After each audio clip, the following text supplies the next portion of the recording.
gentlemen, ladies and gentlemen, good afternoon and welcome to the India Watch workshop. We are delighted to have so many of you here with us this afternoon. My name is Nicole Daniels. I am the Member Services Manager at TFWA and I will be moderating the session this afternoon. We will be joined by two guest speakers, Stephen Hillam, Managing Director of Research Specialist Pi Insight, and Mudit Srivastava, COO of Cococart and Café. Stephen will be kicking off the session today by providing us with insights from his hot off the press 2026 Global Shopper Database. In particular, he will be looking at the Indian duty-free shopper and helping us to understand and identify their shopping behaviour. Following on from this, Mudit will be providing us with insider insights into the Indian market and travel retail market and the high-end, high-value retail opportunities there. In particular, he will be looking at who are the consumers and what and when are they buying. There will be time at the end for a question and answer session, so you can either put your questions into the TFWA app, or alternatively, please raise your hand and there will be some roving microphones. So, without further ado, let's get started. Steve, the floor is yours.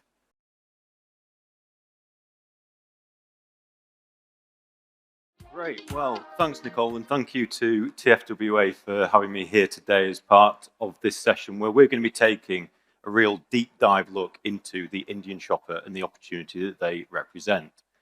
Now, the Asia Pacific region is without doubt a cornerstone of our industry, both in terms of market size as well as market growth. However, whilst traditionally this region has been led by some of those major Southeast Asian nationalities, such as the Chinese, South Korean, Japanese, and Taiwanese, over recent years, the Indian shopper has become a real powerhouse of this region. The Indian nationality is one of the largest travelling nationalities globally. They have an affluent middle class that continues to increase. And what's more, they have high rates of duty-free store footfall and conversion, which collectively make them one of the largest opportunities facing our industry today. However, the Indian shopper is different to other Asia-Pacific shoppers. And if we are to take advantage of the opportunity that they represent, we need to ensure that we understand their wants, their needs, and their expectations individually, and not just apply those overall Asia-Pacific strategies and expect these to be effective. And in terms of today's session, this is exactly what we're going to be doing.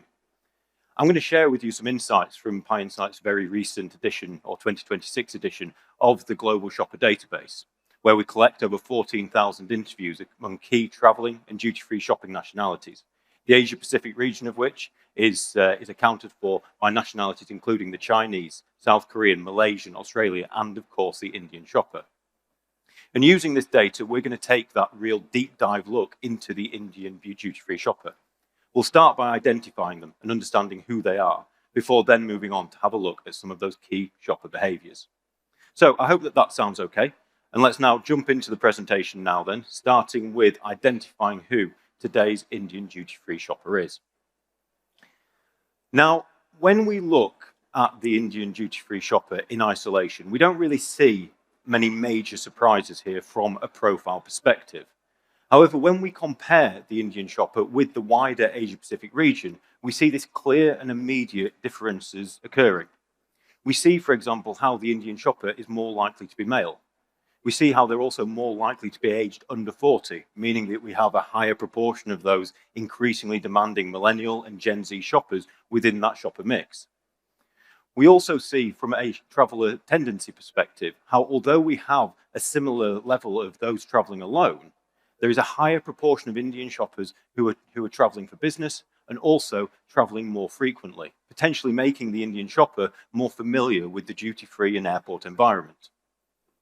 From this very early stage here, we have an Indian shopper where, in isolation, they don't cause many surprises, but they are clearly different from the wider Asia-Pacific shopper. And whenever we have these kind of profile-based differences occurring, the likelihood is that we'll also see differences occurring when it comes to some of those key shopping metrics, such as the categories of interest and some of the key purchasing metrics. And this, with the Indian shopper, is exactly what we're seeing.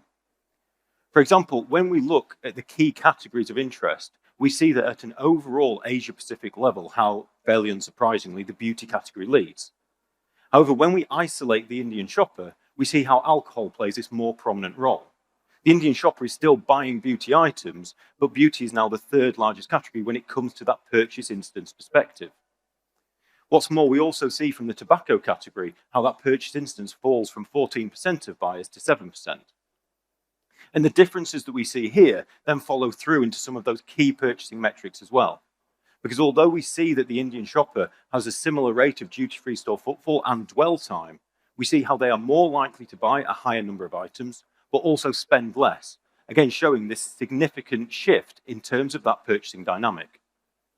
We have an Indian shopper here who is different from the Asia-Pacific average in terms of who they are, in terms of the categories of interest, and in terms of some of the key purchasing fundamentals. And if we're to therefore take advantage of the opportunity that this group represents, we need to ensure that we are looking at them in isolation. So let's move on then to have a look at what drives purchasing and what drives behaviour for the Indian shopper then, and understand some of those key purchasing behaviours.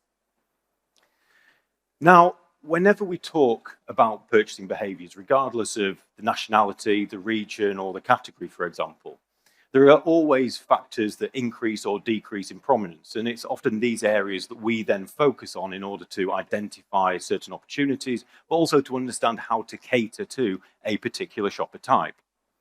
Now, when it comes to the Indian shopper, there are 5 areas that really stand out as being the key areas that can influence decision making, with these being based around the themes of differentiated familiarity, around the gifting occasion, experimentation, staff interactions, and sustainability.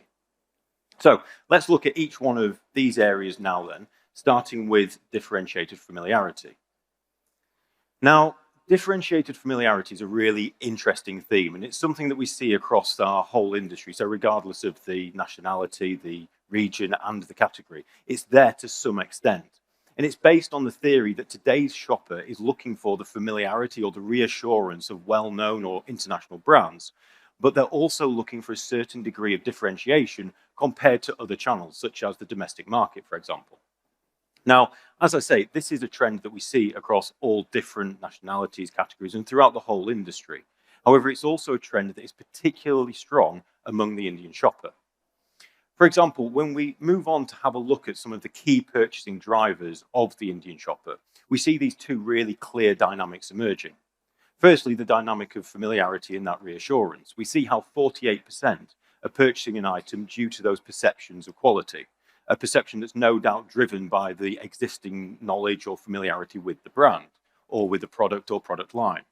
We then see a further 31% purchasing the item because it's of a well-known or an international brand.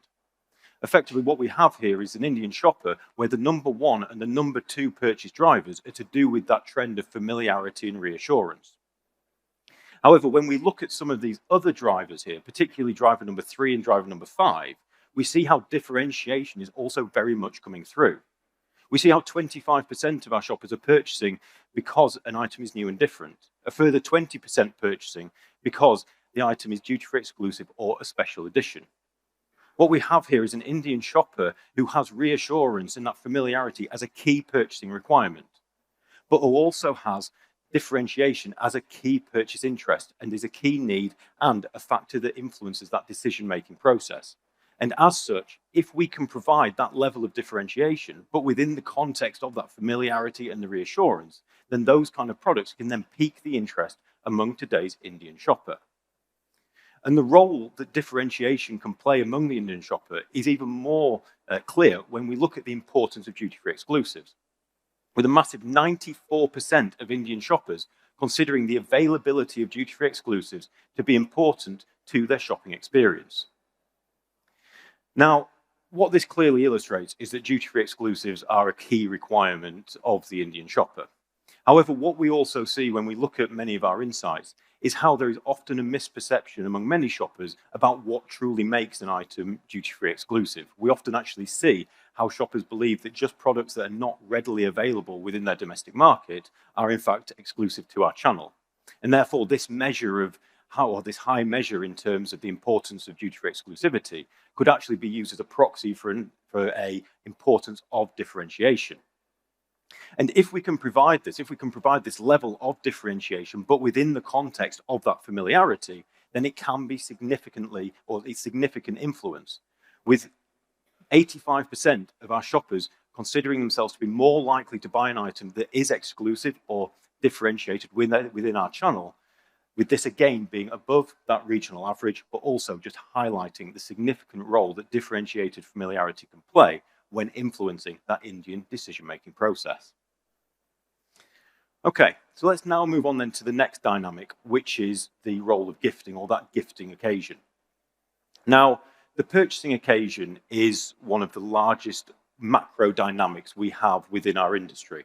It's a dynamic that, in all honesty, the extent to which someone is buying for themselves, for a gift, or to share is probably the one factor that has the most influence on whether a purchase actually goes ahead or a particular item is in fact purchased on that occasion.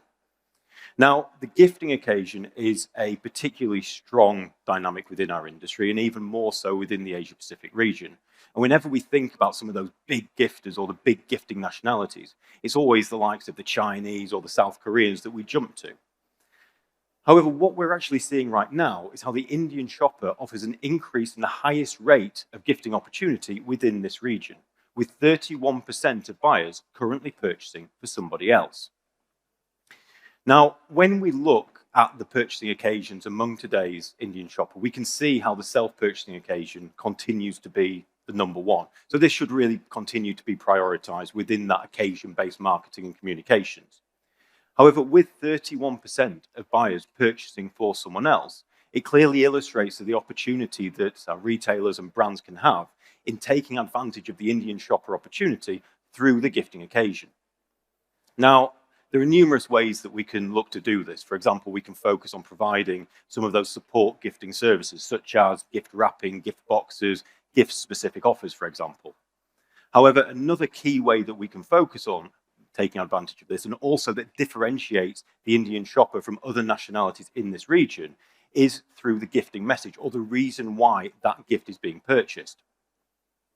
Now, when we look at the reasons why the Indian shopper is buying a gift, we again see some similarities with the overall Asia-Pacific market. We see how 45% are purchasing the gift from a gift from their travels, so travel gifting being number one. However, we also see how the Indian shopper is more likely to buy a gift for factors such as to reconnect with someone, such as to treat themselves, to treat someone, such as for a special occasion like a wedding, or for a birthday or an anniversary. And if we focus on these areas, maybe just a little bit more than we would do with other nationalities, we can increase the relevance of the range and also the suitability of specific items for that individual gifting occasion. We have an increased gifting opportunity among the Indian shopper base right now, and we can take advantage of this more so if we focus on the exact reason why they're making that gift purchase on that occasion. Okay, so let's now move on to the third dynamic then, which is experimentation. Now, experimentation is another trend that we've really seen increase throughout the whole of the travel retail sector over the past few years, particularly since COVID. Effectively, what we have right now is a shopper who's more likely to buy an item that they consider to not be from a regular brand than ever before. However, what we're also seeing again, though, is how this is a trend that is increasing more so among that Indian shopper base, with 69% currently buying an item that they consider to be not part of their regular brand repertoire. Now, this trend towards experimentation should not be misinterpreted as a trend towards a desire for products that are unfamiliar, for example. We saw in the previous section just how important that familiarity is. And in order to drive this experimentation trend, we'd also need to provide some of that familiarity, whether that be through product knowledge or even brand recommendations, for example. However, what this does show is that the Indian shopper is open to experimenting with non-regular brands. They are open to experimentation, but also how they are using our channel as a means of accessing products that they don't necessarily buy or see on an everyday basis. Now, this is a trend that we see as being significant across each of our different core categories, with this being particularly the case in fashion, but also confectionery, alcohol, and in beauty. And what this illustrates is that brands in each of our core categories can use the travel retail channel as that shop window among the different Indian shoppers and drive behaviours such as brand awareness, brand trial, brand uptake, and that all-important brand familiarity, which can then drive additional purchases on future trips in travel retail, but also have that halo effect and impact purchases in other channels as well, such as the domestic market. Okay, so let's move on to the fourth dynamic now then, which is our staff interaction. Now, staff service is another factor that is synonymous with the travel retail channel, and this is particularly the case again within the Asia Pacific region. For example, it's quite hard to actually go into a store in Changi or in Hong Kong International, for example, and not get approached by staff. The staff service there is amazing, and it's very, very proactive in terms of its approach. However, when we look at staff interaction, what we again see is how this actually increases among our Indian shoppers, and not just slightly, but significantly so, with 68% engaging with staff during that decision-making process. But what makes this even more significant is the fact that our Indian shoppers are more likely to be open to influence as a result of those interactions, with 70% being positively influenced as a result.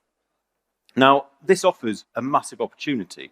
Staff are our front line, and they're often positioned as being the number one factor for shaping and influencing that decision-making process. And therefore, a key part of any strategy that focuses on the Indian shopper should have at its core the equipping our staff with the information that is important to the Indian shopper. Now, when we look at the factors that drive that level of staff interaction, or the factors that are important to our Indian shoppers during those staff interactions, we can see how the first two areas, or the top areas here, are to do with those store-led factors. Therefore, it's key for our staff to be able to assist shoppers with that ease of shop. However, what we also see is how our Indian shoppers are approaching staff for additional information and for advice. Advice on specific items, advice on new products, advice on allowances, for recommendations. Ultimately, our Indian shoppers are approaching staff for meaningful information that can assist them with that decision-making process, help them understand whether a particular product is suitable for a particular occasion, to understand specific product attributes, but also to understand whether a product is worth the price tag. Staff play a key role in all aspects of our industry, but the role that they can play among the Indian shopper is significant and should be something that we're all taking advantage of. Okay, so just moving on then to the final dynamic now, which is sustainability. Now, sustainability is another really interesting dynamic, and a dynamic that's particularly interesting considering the fact that within the travel retail sector. Now, sustainability a few years ago was probably the number one talking point for our channel. It was something that was at the forefront of all of our conversations and also of the utmost importance to all of our shoppers. Now, over the past few years, sustainability in terms of the conversation has just reduced slightly. And that's not because sustainability has become any less important. If anything, it's become more important. But it has also become more ingrained in our day-to-day.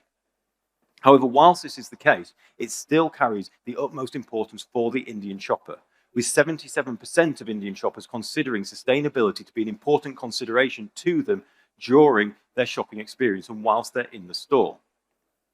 Now, wherever there is a topic that carries a high level of importance, it also follows through into the potential for influence. And this is exactly what we see here, with the Indian shoppers, or 92% of Indian shoppers, considering themselves to be more likely to buy an item that offers increased sustainability credentials over another.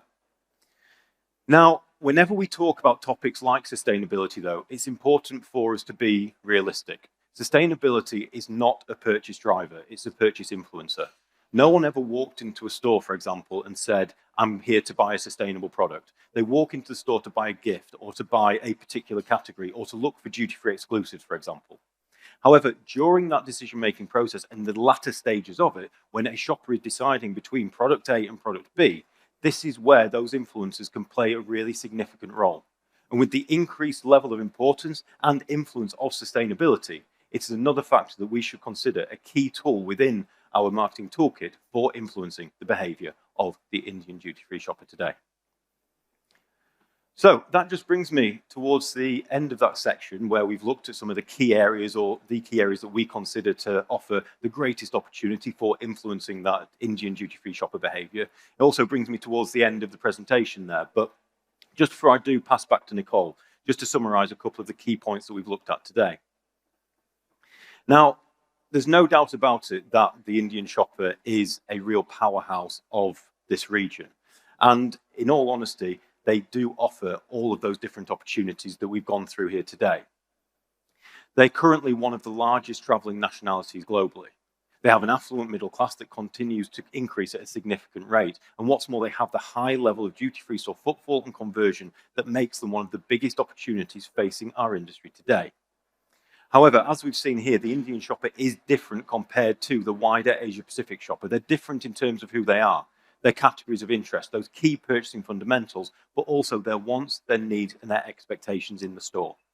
And if we are to therefore take advantage of the opportunity that this group represents, we can't just apply those overall Asia-Pacific strategies and expect these to be effective.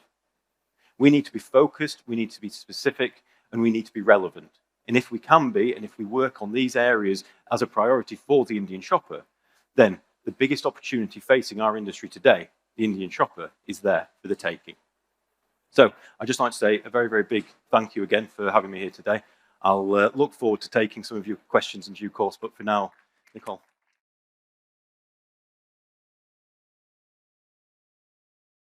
And thank you everyone for joining us. This topic is very close to our heart, and you may find me a little biased today, after hearing me. But when I say India is the greatest travel retail opportunity on the planet right now, I don't have any incentive to say so, but unfortunately, data agrees to that fact.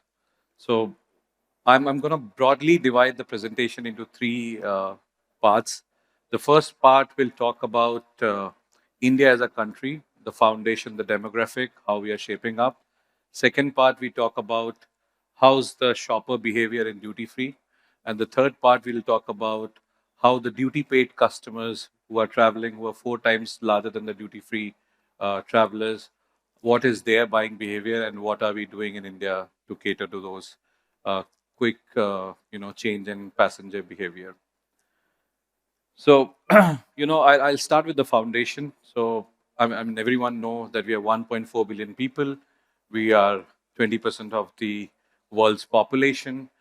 What's interesting is that 1.4 billion people are not our customers. So, it's very important to divide that, audience so that we can reach out to our target customers. Today, we have 400 million plus people as middle class income.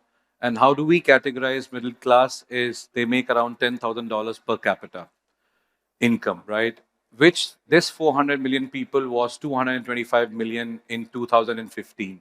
So we're growing very fast, and this will become 750 million people by 2031 with a per capita income of around $18,000.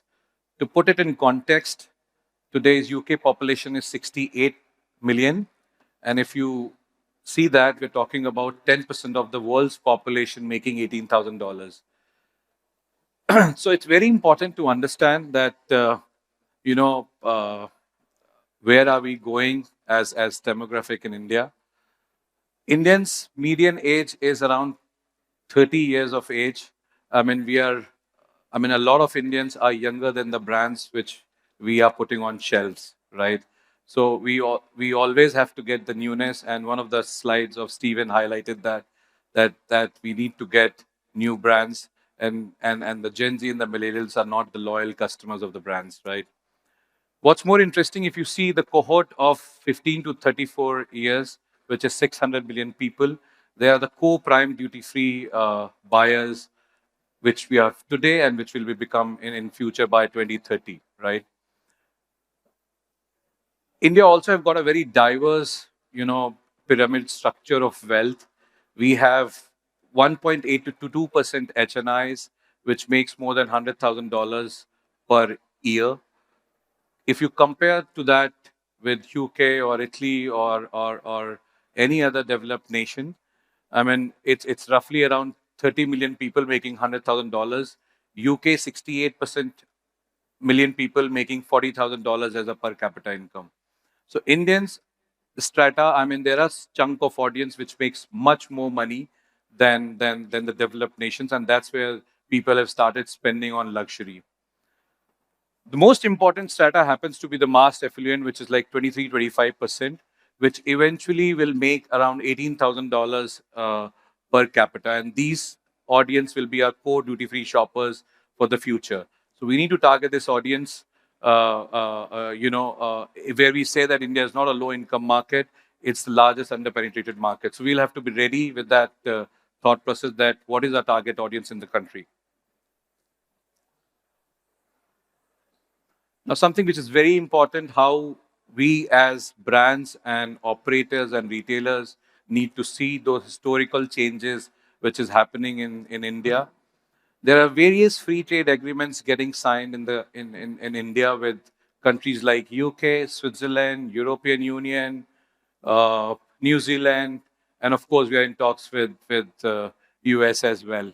But let's see. No comment on US because things might change in next 10 minutes. So, Switzerland, we have already signed the free trade agreement, which got implemented last year, October. And it says the duty will become, custom tariff will become zero by 2032 on chocolates. We have signed an agreement with UK, which says 2030, the custom tariff on chocolates becomes zero, right? So we as brands and operator, we need to work together. What can we offer to our duty-free customers when there's no delta between duty paid and duty free?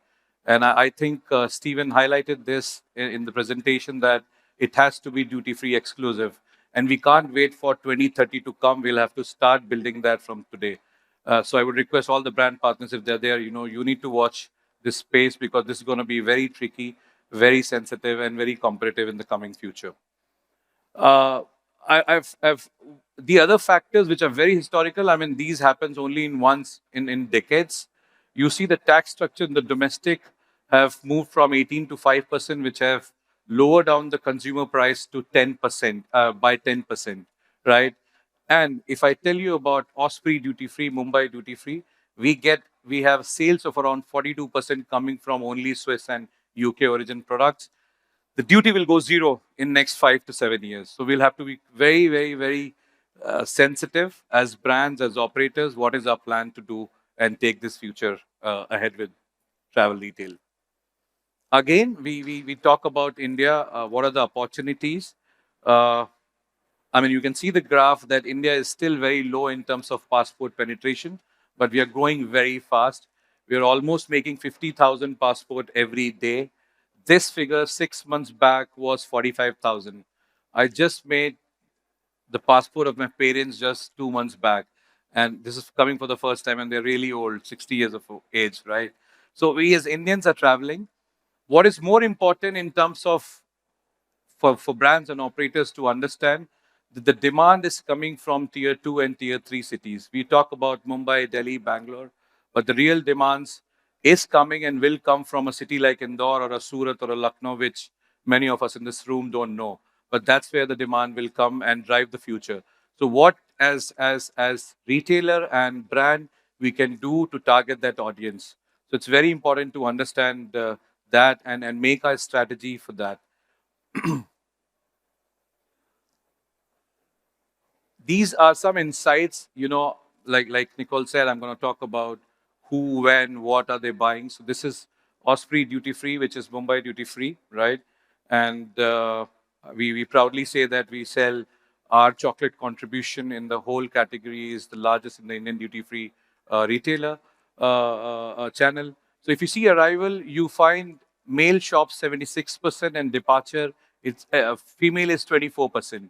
The ATV is almost not very far between male and female. The best part is you see the arrival ticket size and departure ticket size. Arrival is almost 5 times higher than departure. So we are clearly losing out on the departure. And how India subcontinent reacts, we are predominantly more of arrival-driven market duty-free, wherein if you go to the West or Southeast Asia, you find exactly opposite, where you sell more in departures than arrivals, right? What's interesting is, I mean, it's not huge difference that female spends more money in departure than male. So it's exactly opposite of arrival. And why is it? Because I'll take down further, because why female are spending, and when we go in detail, we found that it's Gen Z and millennials female who are buying more in departures and doing more transactions. We very often talk about Dubai and Singapore and all those sectors, but where are we getting the maximum chocolate sales from? It's not Dubai, it's not Singapore. We get our maximum sales from Vietnam Airlines, Ethiopian Airlines, and Sri Lankan Airlines in terms of ticket size. And that's very interesting to understand, because this is all leisure travel. They're traveling for vacation, they're not traveling for work. I mean, there's no blue collar worker, and all these happens to be budgeted airlines, right? And the budgeted airlines passengers spending more on chocolates than Singapore Airlines or Etihad or Emirates, so, which is interesting. So what we have started doing as Osprey Duty Free, we have started focusing on the sector. Most importantly, recently we did a collaboration with Indigo Airlines, the largest airline operator out of India, budgeted airlines, and we are trying to tap all these customers who are trying to take holiday vacations in India subcontinent, going to a PAC region, and that's how we are targeting those customers. You see, this data facts is only for chocolates. You see the behavior. Middle East have got 46% passenger share. I mean, sales share, we get only 32% for Osprey. And for Southeast Asian countries, it's very important, because sectors like Bangkok, sectors like Singapore, sectors like Hong Kong, we have a very, very high PAX travel who goes for tourism, who goes for vacation, and they shop a lot. The most interesting fact is that if you ask Changi Airport, their biggest customer for few brands happens to be Indians. So Indians are shopping all across Southeast Asian airports, plus they're shopping more in the Indian airports as well.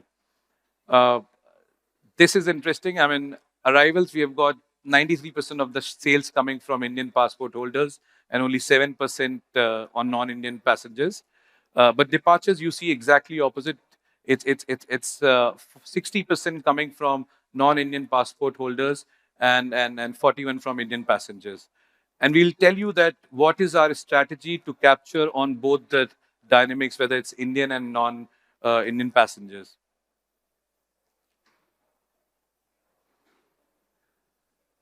If you see, Gen Z are over-indexing in terms of transactions, but they're spending less.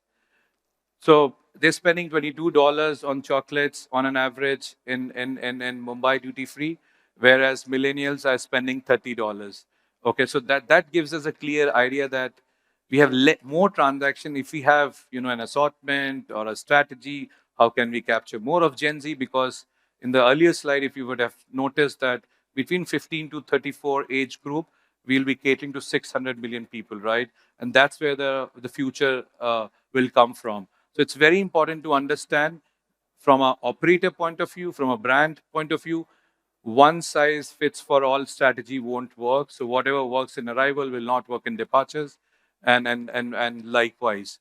So in fact, even in the regional airports. So it's very important to lay down a strategy for departures separately, because as you know, we have got a lot of anxiety. There are a lot of first-time travelers, so we need to make them, comfort, and as Groove we say, we need to make that anxiety into excitement. So what can we do so that they're not in a rush to move out of the airport? They should remember that they were there at the Mumbai duty-free departures. So that's a very important element. You also see that Gen Z is spending less on arrivals and more on departures, because they have dwell time. They will go for a pack of a protein bars. They want to carry a masala India tea or a coffee. That's what Gen Z will buy, and a small share of a chocolate. Now, very important, if you see this, I have laid down 3 top brands, Lindt, Hershey's, and Toblerone, and you see the sales split, how it happens between Gen Z millennials and the other shoppers. So if you see Lint, which predominantly sell more to, less to Gen Zs compared to Hershey's, right? And this has to do only with the price points, and if you ask Lint, 50% of the sales of Lint comes from age group which are more than 45%. So people who have got enough money, they buy Lint. So, but we have to do something for Gen Zs also on the Lint, right? So Hershey's have got a lower price point, okay, and a price point which is like 60% of lanes or 70% of lane. So Gen Zs are spending on those price point. The table was very long, but I just want to give you that insights. One more interesting stuff which is written: 70% of our buyers of liquor chocolates happens to be Gen Z and millennials. So the liquor chocolate is not consumed by much by age group which is beyond 50 years of age. But yes, Gen Z and millennials are looking for that sort of a product in the duty-free stores.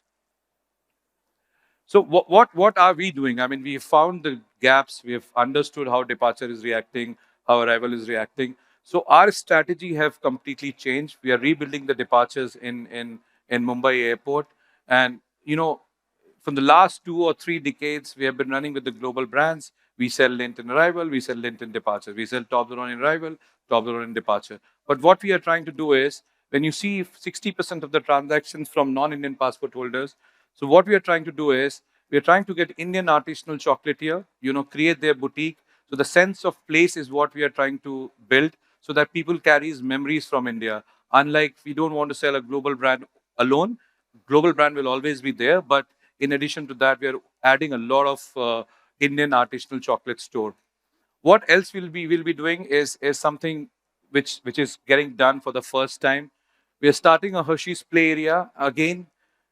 I mean, we as group believe that engagement needs to be there at the departures, and we don't want only transactions to happen. You have a family, you have 2 kids, you're going on a vacation, you want to enjoy a gelato, and your kids playing in the Hershey's area, and that's what we are trying to do. So you can have your me time when your kids are playing. So that's more of an engagement what we are trying to create along with the brands at the airport. We're the first one to start Venki Gelato Cafe. We just started in Navi Mumbai Airport, and we'll be starting in Mumbai International and Domestic Terminal. The idea of starting Venki Gelato and Cafe and chocolate is to engage with customers. We realize there's no ice cream or a gelato at the departures, right? And we believe this Venki Gelato Cafe and a Hershey's play area will be next to next. So the families, the parents, and the elders can sit and relax and enjoy the gelato while the kids are playing in the Hershey's play area. Again, we talk a lot about engagement, how to kill the anxiety among the people, and we believe that Gen Z is always on their phone, always on the phone, googling around. So we are coming up with the first M&M dedicated store. It's not a kiosk, it's not a part of duty free, just to get the engagement a little high. And there will be a lot of digital, activities within the store where people can come and engage. And of course, you can buy exclusive merchandise, which makes us very, very, very exclusive from a duty-free point of view. So if you want to buy a M&M Crocs, this will be the only place in the country you can shop. So that makes us very, very, very exclusive. So there are multiple elements what we are trying to do in departures, which have never been done, just to give that, just to get the engagement and have more transactions, and considering that there would be more Gen Z and millennials in the coming years. I don't know how many of you know a brand called Cococart. I mean, this brand is something on the duty paid. We started this brand right out of COVID, and today, last week, we touched a milestone of having 101 store. So we run Cococart and Café. We run Bon Voyage. Cococart is nothing. It's a multi-brand outlet where we retail chocolates, and we've been very, very, very thankful that we have established this brand. We're thankful to the brand partners, thankful to the airport operators who believed in our vision. And today, Cococart operates 100 store. We're the biggest chocolate retailer, biggest chocolate confectionery importer in the country. And in fact, we are doing more business in Cococart than our duty free. What we have done is, what we realized that in international and domestic traffic was having 3:1 ratio. So there were, if suppose you have 100 million passengers, 75 million passengers were domestic and 25 million passengers were international. Within that 25 million passengers, you had a share of blue collar workers who were not really spenders on the duty free. So we realized that we need to do something for the duty paid where everyone is your shopper. Because in domestic, no, I mean the blue collar or the laborers do take train and buses and they don't take flight. So everyone, which is 3 times larger than the duty free packs, we decided to do something for them, and this has really worked out for us. And we have done around $40 million business, and we tend to make it around $200 million business in next 2 years, targeting the duty paid customers who is traveling between Mumbai to Delhi, Mumbai to Bangalore. We at Cococart, what we have realized that you should not wait to get your favorite Lind bar or a Nihos box or a Hershey's bag.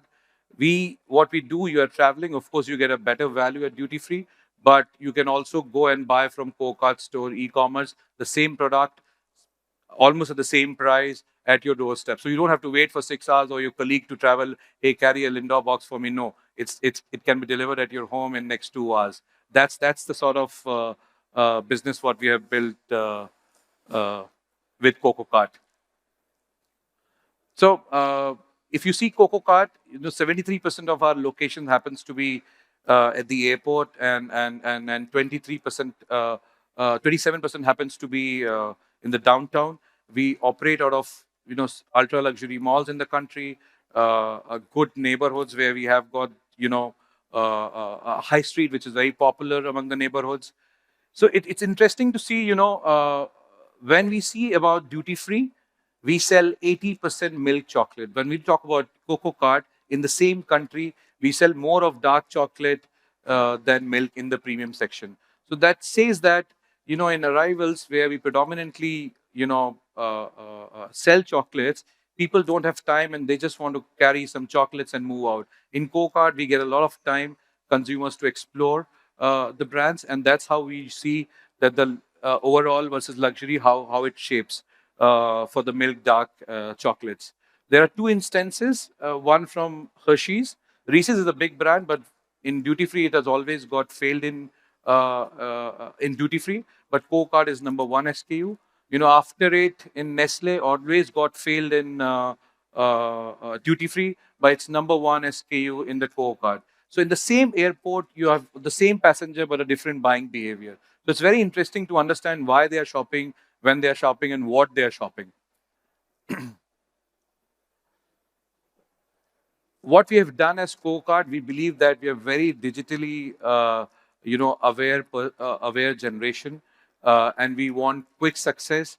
We want quick access to the people. We want good price points. We want to do repeated transaction. We want to try out every new brands every time. So we've considered all of those things. So, we have multiple digital points for Cococart. You can check the Google reviews. You can compare the prices of the chocolates, and you can get the chocolates at your doorstep, or whenever you are traveling, you get the best value of Cococart. What we also do with Cococart and Café, since we also represent Adani Airport, we've got an Adani One app where if you're sitting on the extreme end of an airport on the pier, and you can use the app, and in 5 minutes, the coffee or a chocolate, anything will be delivered to your gate. So all those seamless integration have been done when we talk about Cococart. We also distribute chocolates through our B2B partners with 6,500 pods, where you order chocolates and you get it in 10 minutes at your doorstep. And that's how we do the partnership with our B2B partners. So of course, you won't find the ticket size as high as duty free, because people want to have more transaction. They buy today, they can come again tomorrow. So they won't buy much of larger packs, but they would buy their favorite brands and come again next week or order online. That's how we see the difference. And we were talking about festivities. India, we talk about, we have 100 languages, we have got 1,800 dialects, we have got so many states, we have got 20 major festivals. So we cater to all those festivals in detail. The east part of India will celebrate a different festival. So we'll have a theme. The south part of the India will have a different festival. We'll have a theme. So we have, we have categorized entry tier, mid tier, premium tier, luxury tier, and that's how we play around with our assortment with the target audience and with the occasion. What we are doing with Cococart, like Nicole said, we are adding high value retail concepts at the airport and something which a global consumer can understand because all Indians are traveling global. We've introduced Venki Café. We just opened our first Venki store in New Mumbai Airport just 4 days back. We are opening 4 more Venki stores across Mumbai and Navi Mumbai, and then we go to the downtown. We are opening Batil Cafe in 2 months' time. We are opening Neha's Boutique in maybe in a week's time. And we are also working with La Pacotodion from Brussels. Philip, my colleague, is sitting, and we have worked together to get this brand in India. So what we are trying to do is to engage and be on top of the world because we are also catering to a global consumer because Indians are traveling all across the world. So we want to offer everything to them in the India and probably at a better price because I keep on having this debate and an argument with all my favorite brand partners how value is very important for Indian customers. Regardless, which wealth strata you are coming in, we always find value for our business. I mean, that's it. That was India from our lens, how we see. We are very optimistic how things will go. How things will go. I mean, last 5-6 years have been very unprecedented. Last year, India have got 3 unprecedented events affecting the aviation industry. But we believe even the existing crisis will make us even more strong and will be more resilient in coming days. Yesterday, the Prime Minister of the country was saying, with this crisis, we were totally dependent on the LPGs and of the world to Iran. But in the last 60 days, what we have done, we have increased our internal production of LPG by 50%. So what we are trying to say, these crises will come and go. We will make ourselves more stronger, and we'll be more resilient in coming years. So that's it. Thank you, Nick. I mean, we are open to the questions if you have. Thank you so much.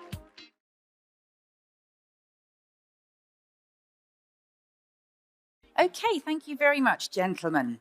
To kick off the discussion, I would just like to come back to both of your presentations. We learned from Steve that just over a quarter of the Indian duty-free shoppers buy confectionery products in the duty-free marketplace. Is there any particular subcategory within this category which is preferred by the Indian duty-free shopper? Yeah, I mean, I think that as we saw from the presentations now, chocolates very, very much comes through as the number one. It is very, very strong among the Indian shopper and internationally as well. So not just within the Indian market, but when they're traveling internationally, yeah, very, very strong. We do see a small increase though when it does come to sugar as well. But chocolate, very, very much the driving force. Okay, I'm sure Mudit will be happy to hear that, won't he? Yeah, I mean, we still have got a lot of ground to cover in the chocolates category to make it right. But we believe the next category will be something related to a protein-based bar or a snacking. And then, of course, biscuits and cookies are really picking up. So I think these are the 2 categories which we need to watch how it works out in the future. Yeah. Okay, thank you. Now, Mudit, you presented some very innovative F&B concept with an integrated retail offer. My question would be, are the purchases, so the chocolate purchases made in these outlets, likely to be in addition to those purchased in the traditional duty-free outlets? 100%, and that's the idea. I mean, the foundation of Cococart, when we decided to integrate Café with retail, so today we have got 26% transactions cross. So there are 26% of the transactions which are consuming both the part of the store. I mean, they're spending on cafe side as well, and they're spending on the retail side as well. So the idea was, like Nicole is traveling out of Mumbai airport, she doesn't want to buy anything. But when you see a Zvenki gelato, you want to have a gelato, and by sitting there, you realize, oh, I like this product, I'll end up buying. So that's the whole idea, to integrate F&B and retail so that people get more time and relax, and they might change their decisions of to buy something out. Okay. Right. Yeah. So we're really looking at growing the category by offering these hybrid retail locations. Okay, thank you. So I have had a few questions come through from our audience. So first of all, if a product is available at both overseas airports, so European or American, and at Indian duty-free arrivals, where would they buy it from? And how often is price the driving factor?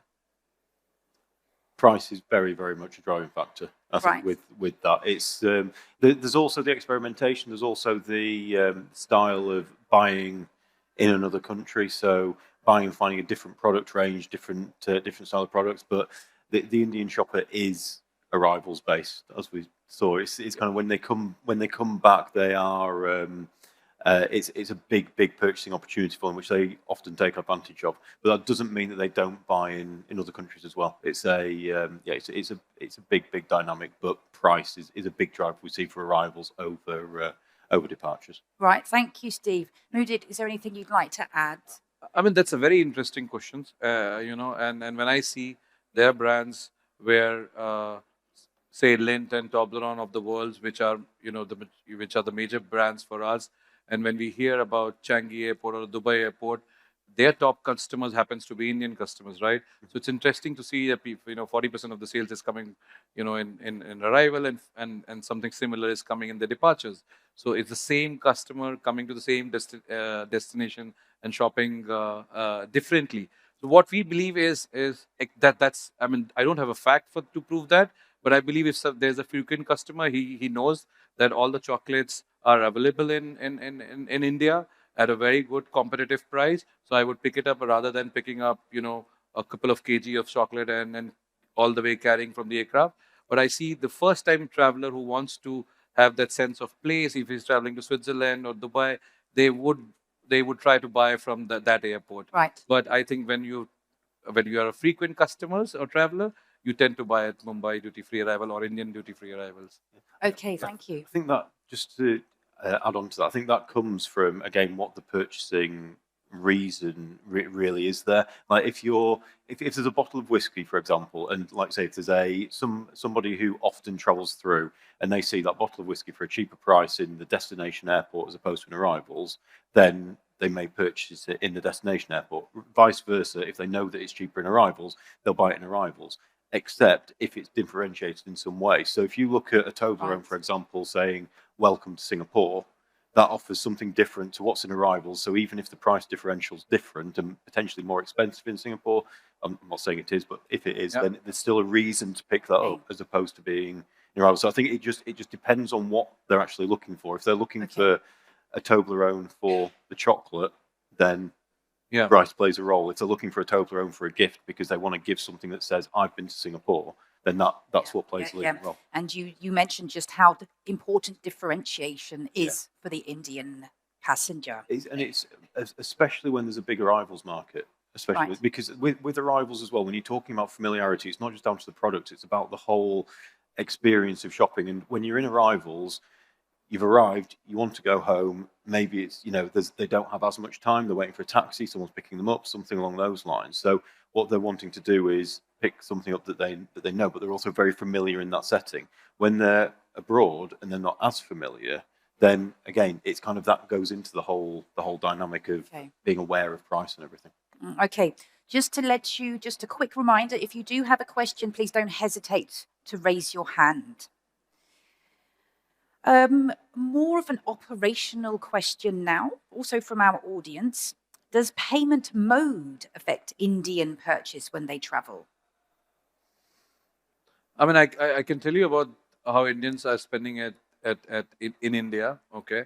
And while the overall outbound spend have gone, I mean, exorbitantly high, we as Indians are spending around $76 billion on the travel industry, not only duty free. It's booking of the hotel and everything, and predominantly it is done through agents. A large chunk of, because the people who are coming from tier 2, tier 3 cities, they take all the bookings and the reservations done through agent, and of course that's between agent and the customers. But a traveler, a frequent traveler, uses credit card.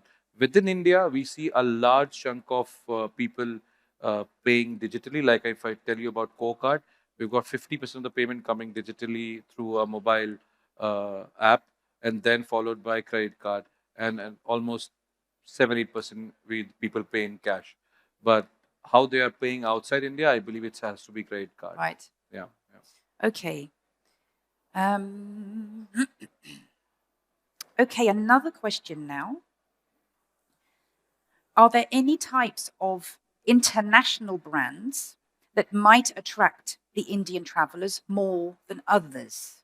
So very much looking at international, not Indian brands, but international brands that are particular favorites of the Indian travelers.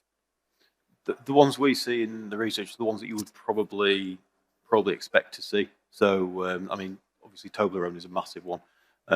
Also, we see when it comes to liquor, it is a mix, but what we're seeing is how there's a lot of blended Scotch. So we're looking at the brands like Johnny Walker, like Chivas, for example, coming through. Right. And then when it comes to categories such as beauty, it's the big ones again. I think it's kind of when they see the flagship brands there, or the really big brands, it's buying into those, particularly where there's the differentiation there. Okay, thank you. Are there any more questions from the audience? Okay, we're going to have to close soon because we've almost reached the end of the session, unfortunately. But before we leave, is there any one key insight that you would like to share with the audience today? Steve, Mudit? I mean, what I would want to highlight is there are a lot of rules are changing in India. We'll have to, closely watch them. Like the custom tariff thing is going to impact our industry. How can we, start working on it from today? Because duty-free exclusive is very, very, very important. What value we are offering to a duty-free customer, it's very important. 5 years, 6 years down the line, not only chocolates, I mean, similar duty-free, today we pay around 160% tariff on Scotch, right? Scotch whiskey. And I believe in the next 10 years, we'll be paying only 40%. So the domestic price arbitrage versus duty-free arbitrage will be very low. And that's the best selling point today, what we see in Indian duty-free operators. So we'll have to be very watchful of how is it going, and we'll have to prepare ourselves much better in advance. Thank you, Mudit. Yeah. Steve? I would say that the big one is just how different the Indian shopper is compared to other shoppers, not just within the APAC region, but within the global travel retail. And I know the Indian market is obviously, it's a market on its own, but I just cannot emphasize that enough, just in terms of the strategies that we need to be focused on the Indian shopper and not just a wider shopper base and then applied to India. Okay, lovely.